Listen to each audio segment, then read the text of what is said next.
नमस्कार मैत्रिणींनो. आजचा व्हिडिओ सुरू करण्यापूर्वी मी तुम्हाला एक छोटीशी स्टोरी सांगणार आहे. एका गावात एक साप राहत होता. सगळे लोक त्याला घाबरायचे.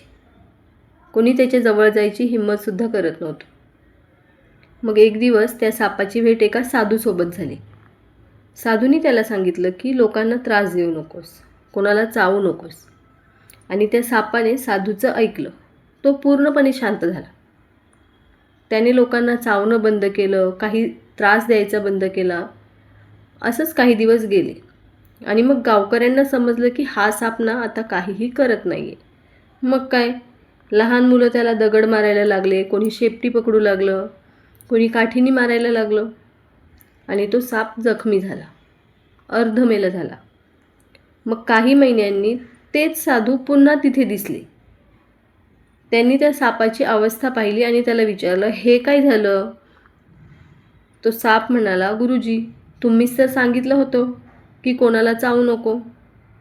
साधू हसले आणि म्हणाले, मी तुला चावू नको असं सांगितलं होतं, मी तुला फुटकार मारू नको असं नव्हतं सांगितलं. मैत्रिणींनो, ही गोष्ट फक्त त्या सापाची नाही आहे. ही गोष्ट प्रत्येक चांगल्या माणसाची आहे, जी लोकांना त्रास देत नाही, पण हळूहळू स्वतःला होणारा त्रासही सहन करत राहतो. जो प्रत्येक वेळी गप्प बसतो, जो प्रत्येक वेळी सगळ्यांना माफ करतो, प्रत्येक वेळी स्वतःलाच समजवतो आणि एक दिवस त्याच्या चांगुलपणालाच लोक कमजोरी समजू लागतात. आचार्य चाणक्य म्हणतात की दयाळू व्हा, पण इतके नाही की लोक तुम्हाला चिरडून पुढे निघून जातील. शांत राहा, पण दुर्बल दिसू नका. आणि आजच्या या व्हिडिओमध्ये आपण हेच जाणून घेणार आहोत की जे चांगले लोक असतात ते आयुष्यात मागे का पडतात, का लोक त्यांच्या चांगुलपणाचा गैरफायदा घेतात आणि आचार्य चाणक्यांनी अशी कोणती नीती सांगितलेली आहे. त्यामुळे हा व्हिडिओ शेवटपर्यंत नक्की बघा.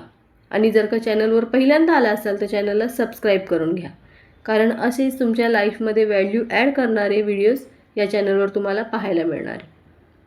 मैत्रिणींनो, सगळ्यात पहिली गोष्ट म्हणजे लोक तुमच्या चांगुलपणाला काय समजतात ते बघा.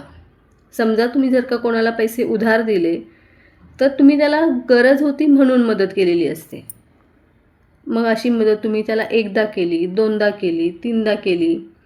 सुरुवातीला तो तुम्हाला थँक्यू म्हणेल, तो तुमच्या केलेल्या मदतीबद्दल कृतज्ञ राहील, पण नंतर त्याला हे सगळं त्याच्या हक्काचं वाटायला लागेल. हे फक्त काही पैशातच नाही होत. या गोष्टी नात्यांमध्ये किंवा घरातसुद्धा होतात किंवा ऑफिसमध्ये सुद्धा होतात. आणि मग तुम्ही कायम अशा वेळी ॲडजस्ट करत राहता. लोकांना असं वाटतं की ही व्यक्ती नेहमीच ॲडजस्ट करेल. तुम्ही कायम शांत राहता आणि लोकांना वाटतं की ही काहीही बोलणार नाही. आणि मग हळूहळू काय होतं, तुमच्यातल्या चांगुलपणाचं रूपांतर लोकांच्या सोयीमध्ये होतं. काही लोक काय म्हणतात की चांगलं राहा, समजून घ्या, ॲडजस्ट करा. पण कधीकधी हेच ॲडजस्टमेंट तुमची सवय बनतं. उदाहरणं द्यायचं झालं तर मी आता होममेकरसाठी व्हिडिओ बनवते, त्यामुळे त्यांचं उदाहरण देते. अनेक घरांमध्ये स्त्रियांना सतत ऐकवलं जातं, खास करून नवऱ्याकडून, की आमच्या वेळी माझ्या मम्मीने असं केलं होतं, माझी आई बघ सासू सासरे सांभाळले, किंवा आमच्याकडे 3-3, 4-4 भावंडं होती, त्यांना सांभाळून सगळं घरातलं काम करून कधीही तक्रार नाही केली आणि तू लगेच थकते. यात त्या आईच्या कष्टांचा अपमान अजिबात नाही आहे. पण प्रश्न असा आहे की त्या आईचा कष्टाचा आदर करण्यासाठी तुम्ही इतर स्त्रियांचा अपमान का करता? तिची परिस्थिती समजून घेण्याऐवजी तिची तुलना का करता? आणि इथेच चांगल्या लोकांची चूक होते. चांगले लोक इथे गप्प बसतात, त्यांना वाटतं की जाऊ दे, सोडून दे. पण समोरच्या व्यक्तीला असं वाटतं की हिला काही फरकच पडत नाही आणि मग ही कंपॅरिझन आणखी वाढते, आणखीन अपमान वाढतो आणि मग आत्मसन्मान कमी होत राहतो. हे फक्त नवरा बायकोच्या नात्यात होतं असं नाही आहे. ऑफिसमध्ये, मित्रांमध्ये, नातेवाईकांमध्ये, जिथे जिथे तुम्ही स्वतःसाठी उभं राहत नाही तिथे तिथे लोक तुमच्या चांगुलपणाचा गैरफायदा घेतात. त्यामुळे नाही म्हणता आलं पाहिजे. अनेक लोकांना नाही म्हणायची भीती वाटते, कारण त्यांना वाटतं की समोरची व्यक्ती नाराज होईल, रागवेल किंवा माझ्याबद्दल वाईट साईट विचार करतील. पण मैत्रिणींनो, एक गोष्ट लक्षात ठेवा, ज्यांना तुमच्या नाहीमुळे त्रास होतो ना, त्यांना तुमच्यापेक्षा तुमच्याकडून होणारा उपयोग जास्त प्रिय असतो. कारण खऱ्या नात्यांना बाउंड्रीज समजतात. फक्त स्वार्थी लोक असतात ना, त्यांना त्या बाउंड्रीज आवडत नाही. आणखीन एक गोष्ट म्हणजे आई वडील खुश राहिले पाहिजे, नातेवाईक खुश राहिले पाहिजे, मित्र खुश राहिले पाहिजे, सगळे खुश राहिले पाहिजे. आणि या प्रयत्नामध्ये तो स्वतःला विचारायलाच विसरतो की मी खुश आहे का. कारण सत्य हे की आयुष्यभर कितीही प्रयत्न केले तरी जगातला प्रत्येक व्यक्ती तुमच्यावर खुश होणार नाही. मग स्वतःला त्रास देऊन त्याचा फायदा काय. आचार्य चाणक्यांनी सांगितलेली कोल्ह्यासारखी धूर्तता म्हणजे काय, तर इथे कोल्ह्यासारखी धूर्तता म्हणजे फसवणूक नाही आहे, तर धूर्तता म्हणजे निरीक्षण. लोक काय बोलतात यापेक्षा ते काय करतात हे पाहणं आहे.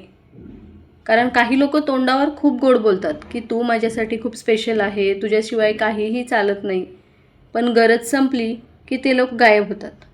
म्हणून चाणक्य सांगतात की लोकांच्या शब्दांपेक्षा त्यांच्या कृतीवर विश्वास ठेवा.